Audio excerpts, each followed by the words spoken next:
വിവാദമായ വഖഫ് നിയമ ഭേദഗതി ബില്ലിന് സംയുക്ത പാർലമെന്ററി സമിതിയുടെ അംഗീകാരം. പ്രതിപക്ഷം നിർദ്ദേശിച്ച ഭേദഗതികൾ സമിതി തള്ളി.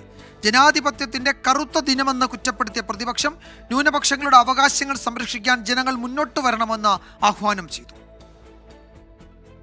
14 നിയമ ഭേദഗതികളോടെയാണ് വഖഫ് ബില്ലിന് സംയുക്ത പാർലമെന്ററി സമിതി അംഗീകാരം നൽകിയത്. ഇന്ന് ചേർന്ന യോഗത്തിൽ 16 പേർ ബില്ലിനെ പിന്തുണച്ചു. 10 പ്രതിപക്ഷ എംപിമാർ ബില്ലിനെ എതിർത്തു. ഭൂരിപക്ഷം ലഭിക്കാത്തതിനാൽ പ്രതിപക്ഷം കൊണ്ടുവന്ന 44 ഭേദഗതികൾ തള്ളി. നിയമങ്ങളും നടപടിക്രമങ്ങളും പാലിക്കാതെയാണ് ബില്ലിന് അംഗീകാരം നൽകിയതെന്ന് പ്രതിപക്ഷം ആരോപിച്ചു. വഖഫ് സംയുക്ത പാർലമെന്ററി സമിതി അധ്യക്ഷനെതിരെ സംയുക്ത പ്രസ്താവനയുമായി പ്രതിപക്ഷം രംഗത്തെത്തി. പാർലമെന്റിലെ മൃഗീയ ഭൂരിപക്ഷം ഉപയോഗിച്ച് മതേതര രാഷ്ട്രത്തിന് കാവിനിറം അടിക്കുന്നുവെന്നും വിമർശനം. Whatever that they have fixed, they have done it. They didn't allow us to speak anything.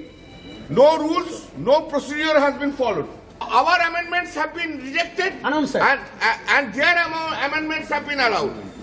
This today's proceeding has a false proceeding. This is a black day of the democracy. വഖഫ് ബോർഡുകളുടെ ഭരണരീതിയിലടക്കം നിരവധി മാറ്റങ്ങളാണ് ഭേദഗതി bill നിർദ്ദേശിക്കുന്നത്. November 29-നകം report സമർപ്പിക്കാനായിരുന്നു ആദ്യ നിർദ്ദേശമെങ്കിലും പ്രതിപക്ഷത്തിന്റെ ആവശ്യം പരിഗണിച്ച് budget സമ്മേളനത്തിന് അവസാന ദിവസം വരെ കാലാവധി നീട്ടി നൽകിയിരുന്നു. 24 ഡൽഹി.